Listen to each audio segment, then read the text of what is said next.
चलिए दोस्तों, आज की इस वीडियो में हम लोग विलोपन विधि पढ़ेंगे। मतलब समीकरण को हल करने के लिए जो विलोपन विधि प्रयुक्त है उसका कैसे उपयोग करेंगे, कैसे सिंपल तरीके से विलोपन विधि को हम लोग समझेंगे। ठीक है, तो आज की इस वीडियो में विलोपन विधि को बहुत ही मैं सिंपल तरीके से, आसान तरीके से बताने वाला हूँ। वीडियो को कहीं बीच में स्किप मत करिएगा। देखिए, विलोपन विधि क्या होता है? विलोप करना होता है। देखो, विलोप करना, विलोप का मतलब क्या होता है? कहते हैं बिला गया, वही विलोप है। यहाँ से किसी एक पद का विलोप आपको करना पड़ेगा। देखो बुआ, बात सीधी से आप समझिएगा। विलोप करने का मतलब उसको हटा नहीं देना है साहब, ऐसा आपको नहीं करना है। देखो, पहली बात है, यहाँ पर एग्जांपल से हम लोग समझते हैं। आपके पास दो समीकरण दिए रहेंगे, तो पहला को समीकरण 1 और दूसरा को क्या ले लेना है? समीकरण 2।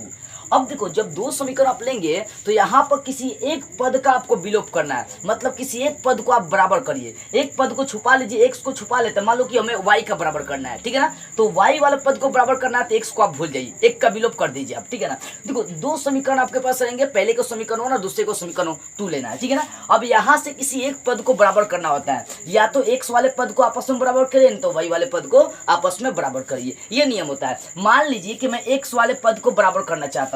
जैसे गुणांक बराबर करने के बाद देखिए, यहाँ पर मान लो, यहाँ पे एक और समीकरण ले लिए, 3x प्लस 4y बराबर 8, 2x प्लस 8y बराबर 4। ठीक है, ये आपके पास समीकरण है। और पहला ये समीकरण 1 हो गया, दूसरा हो गया समीकरण 2।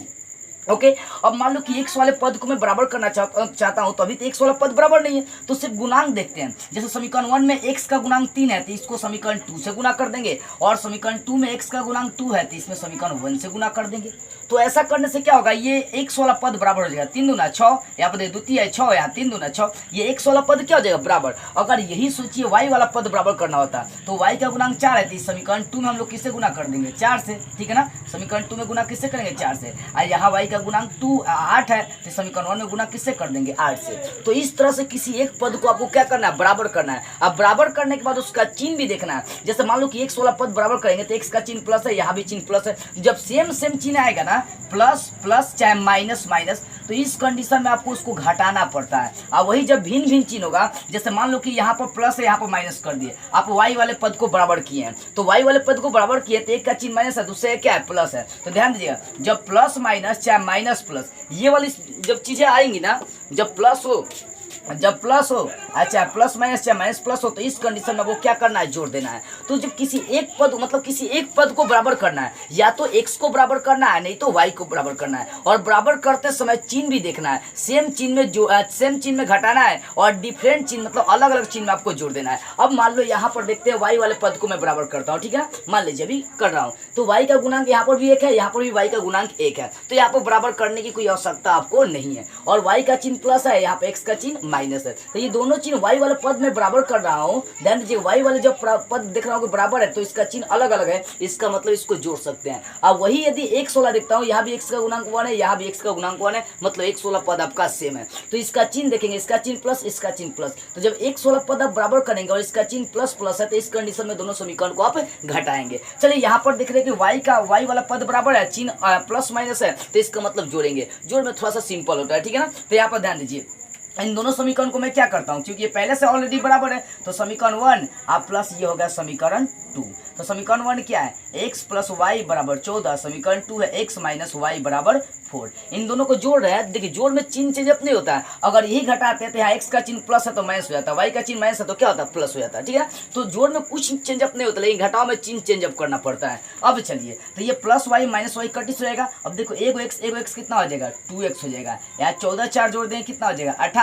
अब ध्यान दो, x को छोड़कर 2 गुना में इधर कहाँ चलाएगा? बटा में, तो 18 बटा कितना हो जाएगा? 2, तो दूना हुआ 18। इसलिए x का मान कितना निकल गया? 9 निकल गया। अभी जो x का मान निकल गया, इसको समीकरण 1 चाहे 2 किसी में भी आप रख सकते हैं, फ्री है। तो यहाँ पर समीकरण 1 में रखते हैं। समीकरण 1 में x का मान रखने पर, ये आगे आप लिख लीजिएगा, ठीक है ना? समीकरण 1 में x का मान रखने पर, तो समीकरण 1 है x प्लस वाई बराबर 14। अब ध्यान दो, x का तो मान निकल गया, तो यहाँ पर x के जगह पर रख देंगे 9 प्लस वाई बराबर 14।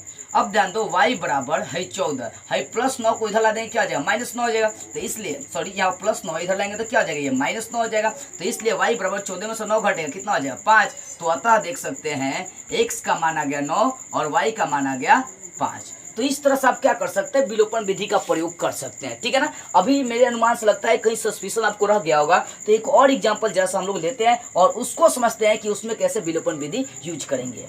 अब देखिए इस एग्जांपल को हम लोग देखते हैं। इस एग्जांपल से आपका पूरी तरह से जो भी डाउट है वो सब क्लियर हो जाएगा। अब देखिए दो समीकरण दिया है, तो पहला समीकरण को समीकरण 1 और दूसरा समीकरण को ले लेंगे समीकरण 2। अब देखो यहाँ पर किसी एक पद को बराबर करना है, क्योंकि पद बराबर नहीं है, इसमें आपका एक्स और वाई सब सेम था, यहाँ पर एक्स और वाई का आपका पद बराबर नहीं है। एक्स में एक्स का गुणांक इसमें 3 है, तो इसमें एक्स का गुणांक क्या है 2 है, तो किसी एक पद को बराबर करना पड़ेगा। तो ध्यान दीजिए जब एक्स वाले आप पद को बराबर करेंगे तो इसका चिन्ह देख रहे हैं प्लस प्लस है, इस कंडीशन में घटा।